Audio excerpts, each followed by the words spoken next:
Hello everyone, welcome to my new video. Friends, आज का हमारा टॉपिक है सामाजिक प्रतिमान। आज के हमारे इस वीडियो में हम सामाजिक प्रतिमान या फिर आदर्शों की विशेषताओं के विषय में जानेंगे। ये बहुत ही इंपॉर्टेंट टॉपिक है, तो इसलिए वीडियो को पूरा एंड तक वॉच करिएगा, बिल्कुल भी स्किप मत करिएगा। फ्रेंड्स, वीडियो अगर पसंद आए तो वीडियो को लाइक और ज़्यादा से ज़्यादा लोगों के साथ शेयर ज़रूर करिएगा, जिससे कि ये वीडियो ज़्यादा से ज़्यादा लोगों तक पहुँच सके।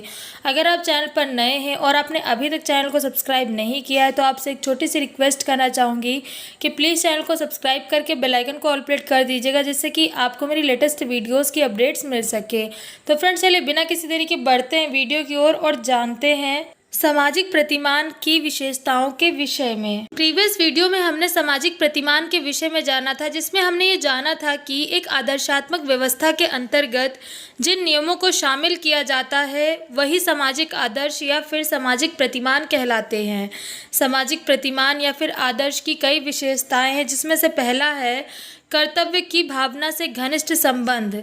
सामाजिक प्रतिमान या फिर आदर्शों का कर्तव्य की भावना से बहुत ही घनिष्ठ संबंध पाया जाता है, क्योंकि आदर्श नियम का कोई भी मनुष्य पालन करेगा या नहीं करेगा यह उस मनुष्य की कर्तव्य की भावना पर निर्भर करता है। फॉर एग्जाम्पल, अगर आप कहीं पर जॉब करते हैं तो उस जगह पर कुछ नियम कानून बनाए गए होंगे जिसका पालन वहाँ पर काम करने वाले सभी कर्मचारियों को करना पड़ता होगा, लेकिन ये आपके ऊपर डिपेंड करता है, वहाँ पर काम करने वाले व्यक्तियों के ऊपर डिपेंड करता है कि वे उन रूल्स को फॉलो करते हैं या नहीं करते हैं। इसमें पाई जाने वाली दूसरी विशेषता यह है कि सामाजिक प्रतिमान लिखित और अलिखित दोनों ही रूपों में उपस्थित हैं।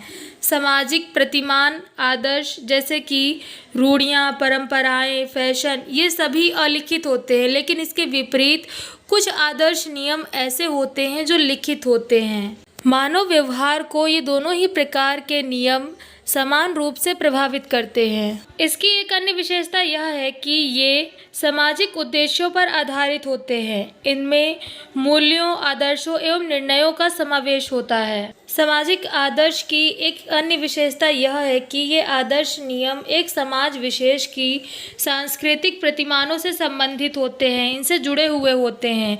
जो सांस्कृतिक प्रतिमान किसी समाज की संस्कृति में एक बार प्रचलित हो जाता है, उसके बाद फिर वह उस समाज के आदर्श नियमों का अभिन्न अंग बन जाता है। इसकी एक अन्य विशेषता यह है कि इसका विकास एकाएक नहीं होता है, बल्कि इसका विकास धीरे धीरे होता है।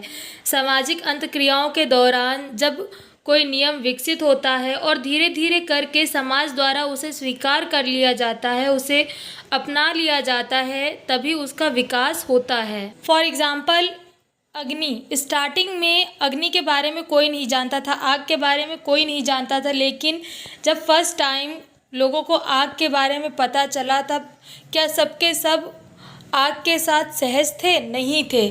धीरे धीरे करके वे आग के साथ सहज हुए और आग का प्रयोग करके अपने कार्यों को करने लगे। ठीक इसी तरह किसी भी आदर्श नियम का विकास एकाएक नहीं होता है। धीरे धीरे करके व्यक्ति इन नियमों को स्वीकार करते हैं और ये नियम विकसित होते रहते हैं। इसकी एक अन्य विशेषता यह है कि इसकी प्रकृति रूढ़िवादी होती है। ज़्यादातर आदर्शों की प्रकृति रूढ़िवादी होती है, जो कि जल्दी परिवर्तित नहीं होते हैं। केवल फैशन और कानून ही ऐसे आदर्श हैं जिन्हें सरलतापूर्वक परिवर्तित किया जा सकता है। इनमें जल्दी परिवर्तन संभव है, लेकिन इसके अलावा कुछ ऐसे आदर्श और नियम होते हैं जिन्हें काफ़ी प्रयास करने के बाद भी हम परिवर्तित करने में असमर्थ होते हैं। इनमें जल्दी बदलाव नहीं आता है। जैसे कि दहेज प्रथा। दहेज प्रथा कब से चली आ रही है और इसको ख़त्म करने के लिए कितने प्रयास किए गए, लेकिन इतने प्रयास करने के बाद भी क्या अभी तक दहेज प्रथा में कोई बदलाव आया? नहीं आया। अभी भी दहेज ठीक उसी तरह लिया जाता है और दहेज दिया जाता है। इसकी एक अन्य विशेषता यह है कि इसमें महत्व की दृष्टि से अगर देखा जाए तो इसमें अंतर पाया जाता है। सभी सामाजिक आदर्श महत्व की दृष्टि से एक समान नहीं होते हैं। कुछ सामाजिक आदर्श ऐसे होते हैं जो कि बहुत ही ज़्यादा महत्वपूर्ण माने जाते हैं, बल्कि इसके विपरीत कुछ सामाजिक आदर्श ऐसे होते हैं जो उतने ज़्यादा महत्वपूर्ण नहीं होते हैं। सामाजिक आदर्शों या फिर प्रतिमानों की सबसे प्रमुख विशेषता इनमें पाया जाने वाला स्थायित्व है। एक तो इनका विकास क्रमिक रूप से होता है, मतलब धीरे धीरे करके होता है, ये एकाएक विकसित नहीं होते। और दूसरा ये कि ये जब भी विकसित हो जाते हैं तब ये पीढ़ी दर पीढ़ी हस्तांतरित होते रहते हैं, इसलिए ये जल्दी परिवर्तित नहीं होते, इनमें स्थायित्व बना रहता है।